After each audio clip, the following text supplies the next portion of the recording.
So, ద్వాదశ రాశుల వారికి ఆగస్టు 1 తారీఖు నుంచి 15 తారీఖు వరకు ఎలా ఉండబోతోంది? ముఖ్యంగా మహిళలకు ఎలా ఉండబోతుంది? తీసుకోవాల్సిన జాగ్రత్తలేంటో మనకి గురుగారు తెలియజేస్తున్నారు కదా!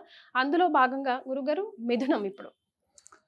మిథున రాశి వారికి గమనించుకున్నట్లయితే ప్రధానంగా గ్రహాల యొక్క సంచార ప్రభావం తెలుసుకుందాం. ఈ యొక్క రాశి ఫలాలు తెలుసుకునే ముందు వ్యయ స్థానంలో కుజ గురువులు, ద్వితీయ స్థానంలో రవి, తృతీయంలో శుక్ర బుధులు, చతుర్థంలో కేతువు, నవమంలో శని వక్రీకరించి ఉండడం, అలాగే దశమమందు రాహు యొక్క ప్రభావం వెరసి చూసుకున్నట్లయితే ఈ యొక్క మిథున రాశి వారికి ప్రధానంగా ఉద్యోగార్థులకి తప్ప మిగతా చాలా మటుకు అన్ని విషయాల్లో కూడా అన్ని రంగాల వారికి చక్కటి అవకాశ యోగాలు చక్కగా పుష్కలంగా గోచరమవుతున్నాయి.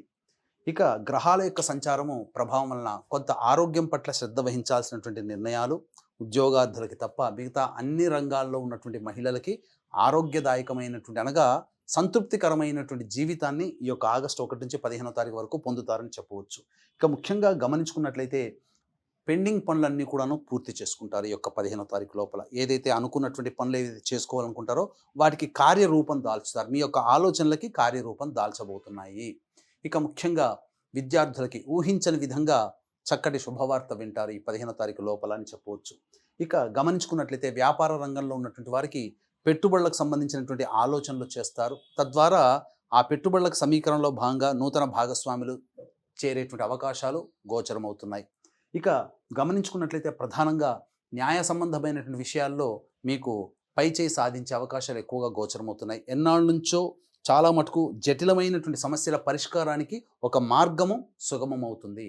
ముఖ్యంగా గమనించుకున్నట్లయితే యొక్క మిథున రాశిలో జన్మించినటువంటి వారికి ఎన్నో ఏళ్లుగా గృహానికి సంబంధించి విషయం కావచ్చు, లేదా గృహ మరమ్మతులకు సంబంధించిన విషయం కావచ్చు, లేదా గృహోపకరణాల కొనుగోలుకు సంబంధించిన విషయాల్లో మీ యొక్క మాట చెల్లుబాటు అవుతుంది. కాబట్టి తద్వారా మీ ఇంట్లో మీ యొక్క పరపతి లేదా మీ మీద కొంత అభిమానం వాత్సల్యం పెరిగే అవకాశాలు ఎక్కువగా ఉన్నాయని చెప్పవచ్చు. ఇక గమనించుకున్నట్లయితే ఈ యొక్క మిథున రాశి వారికి ప్రధానంగా ఏ వ్యక్తికైనా కానీ సమస్యలన్నీ కూడాను ధనపరంగానే వస్తాయి. అనుకున్న సమయానికి ఖర్చులకి తగ్గట్టుగా ఆందోళనకి తగ్గట్టుగా సమయానికి డబ్బు చేకూరినట్లయితే సమస్యలు 75% సమస్యలన్నీ కూడాను తీరుతాయి. అలాగే 75% సమస్యలు డబ్బు వల్లనే వస్తాయి.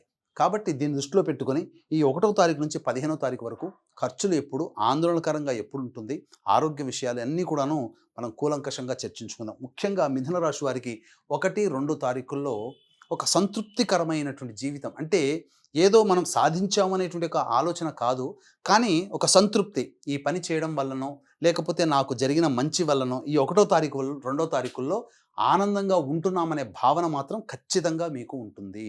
ఏదైనా కానీ సంతోషకరమైనటువంటి జీవితం కుటుంబ సభ్యులతో ఆహ్లాదంగా కుటుంబ సభ్యులతో గడిపే అవకాశాలు అనగా వారాంతపు ప్రయాణాలు కావచ్చు, లేకపోతే ఇతరత్ర ఏదైనా కానీ మీ యొక్క జీవితంలో సంతోషకరమైనటువంటి విధంగా ఈ 1, 2 తారీఖులో గడుపుతారని చెప్పవచ్చు. ఇక 3, 4 తారీఖుల్లో మీరు ప్రధానంగా ధనపరమైనటువంటి విషయాల్లో జాగ్రత్తలు పాటించాలి.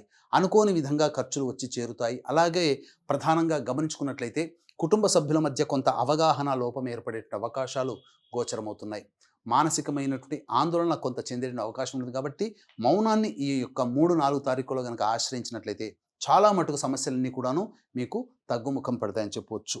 ఇక 5, 6, 7 తారీఖుల్లో కనుక చూసుకున్నట్లయితే ముఖ్యంగా వ్యాపారస్తులకి, కుల వృత్తిలో ఉన్నటువంటి వారికి, చేతి వృత్తిలో ఉన్నటువంటి వారికి ప్రధానంగా సహాయ సహకారాలు ఇతరుల వల్ల అందుతాయి. ఆకస్మికమైనటువంటి ధనప్రాప్తి చేకూరబోతుంది. లేదా మీ యొక్క గృహానికి సంబంధించి కావచ్చు, లేదా మీరు ఏదైనా కానీ వ్యాపారం ప్రారంభించాలనుకున్నప్పుడు దానికి సంబంధించినటువంటి లోన్ విషయంలో కావచ్చు, మీకు ఒక శుభవార్త వింటారు. ఏదైనా ఒక ధనానికి సంబంధించినటువంటి రాబడి కానీ, ధనపరమైనటువంటి సంతోషాన్ని కలిగించే ఒక వార్త కానీ ఈ యొక్క 5, 6, 7 తారీఖుల్లో వీక్షిస్తున్నటువంటి మిథున రాశి మహిళలు పొందుతారని చెప్పవచ్చు. ముఖ్యంగా మిత్రుల యొక్క సహాయ సహకారాలతో మీరన్నీ కూడాను పనులు పూర్తి చేసుకుంటారు. ఇక 8, 9, 10 తారీఖుల్లో జాగ్రత్తలు పాటించాల్సినటువంటి పరిస్థితి. ముఖ్యంగా వాహనం నడిపేవారు జాగ్రత్తలు పాటించాలి. ఈ యొక్క 8, 9, 10 తారీఖుల్లో కొంత మీరు చేపట్టినటువంటి పనుల్లో కొన్ని ఆటంకాలు ఎదురయ్యేటువంటి అవకాశం ఉంది. కాబట్టి మీరు ఇంటి నుంచి బయటికి వెళ్ళేటప్పుడు ఆ రోజుల్లో 8, 9, 10 తారీఖుల్లో దైవానుగ్రహము మరియు మీ యొక్క పెద్దల తల్లిదండ్రుల యొక్క దీవెనలు కనుక మీరు వెన్నంటి ఉన్నట్టయితే అన్ని రకాలుగా కార్యహాని నుంచి మీరు బయటపడతారని చెప్పవచ్చు. ముఖ్యంగా వాహనానికి సంబంధించి కావచ్చు, గృహానికి సంబంధించిన మరమ్మతులకి ధన వ్యయం ఖర్చు అయ్యేటువంటి అవకాశాలు గోచరమవుతున్నాయి. ఇక 11, 12 తారీఖుల్లో మీరు చేపట్టినటువంటి పనులన్నీ కూడాను కార్యరూపం దాల్చకుండా కేవలం ఆలోచనలతోనే మీకు సంబంధించినటువంటి సమస్యలు ఉండిపోతాయి. వృధా కాలయాపన చేస్తారు.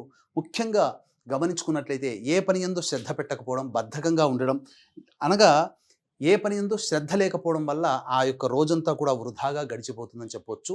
సంతానపరంగా కొంత ఆందోళన చెందిన అవకాశాలు గోచరమవుతున్నాయి. ఇక 13, 14, 15 తారీఖుల్లో మీరు ఆనందకరమైనటువంటి జీవితాన్ని పొందుతారు. ఇక చెప్పొచ్చేది ఏంటంటే ముఖ్యంగా ధన ప్రవాహం, ఆకస్మికమైన ధనప్రాప్తి. ఆ రోజున వృత్తి, ఉద్యోగ, వ్యాపారాల్లో ఉన్న వాళ్ళైతే ఖచ్చితంగా ధనపరమైనటువంటి లబ్ధిని పొందుతారు.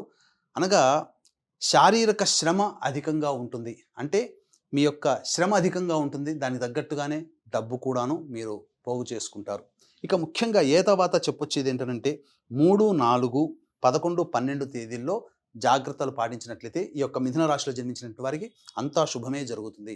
ఏ వ్యక్తికైనా, వీక్షించేటువంటి సుమన్ టీవీ ప్రేక్షకులు గమనించాలి, ఏ వ్యక్తికైనప్పటికీ కూడా ముఖ్యంగా దైవానుగ్రహం తోడైతేనే అన్ని రకాల విజయాలు పొందుతారు. కాబట్టి ఈ యొక్క సంవత్సరంలో అత్యంత అరుదుగా వచ్చేటువంటి పుష్యార్క యోగము ఆదివారం అమావాస్య కలిసినటువంటి రోజు ఆగస్టు 4వ తారీఖు రోజున శ్రీశైల క్షేత్రంలో మీ యొక్క జాతకరీత్యా ఉన్నటువంటి శాపాల నివృత్తికి శాప నివృత్తి హోమాలు, కర్మదోష నివారణకి, గత జన్మ కర్మదోష నివారణకి కర్మదోష నివారణ హోమాలు, మరియు వృషభ, మిథున, కర్కాటక, సింహతుల, వృశ్చిక, మకర, కుంభ, మీన రాశిలో జన్మించిన వారికి శనిదోష నివారణ హోమాలతో పాటు విద్య, వివాహ, ఉద్యోగ, దాంపత్య, అనారోగ్య సమస్యలకి 18 రకాల హోమాలు కేవలం పర్ హెడ్ 1500 రూపాయలకి ఈ యొక్క కార్యక్రమాలు చేయించడం జరుగుతుంది. అలాగే సంవత్సరం పొడుగుతా ఒక్కొక్క క్షేత్రంలో చేయిస్తున్నటువంటి కార్యక్రమాల్లో మీ గోత్రనామాదులు కూడా నమోదు చేసుకోవచ్చు. అవకాశం ఉన్నవాళ్ళు కార్యక్రమం తదనంతరం కాంటాక్ట్ చేసి పూర్తి వివరాలు తెలుసుకోవచ్చు. రైట్ గురుగారు, ఇందాక ఈ ఎక్స్ప్లెనేషన్ లో భాగంగా పెద్దల ఆశీస్సులు ఉంటే ఎలాంటి అవరోధాలన్నా దాటేయచ్చు అన్నారు కదా, అంత పవర్ ఉంటుందంటారా? తప్పకుండానమ్మా. మీరు ఎప్పుడైనా గుర్తుపెట్టుకోండి, గురుబలం అనేటువంటిది పెద్దల్లో ఉంటుంది.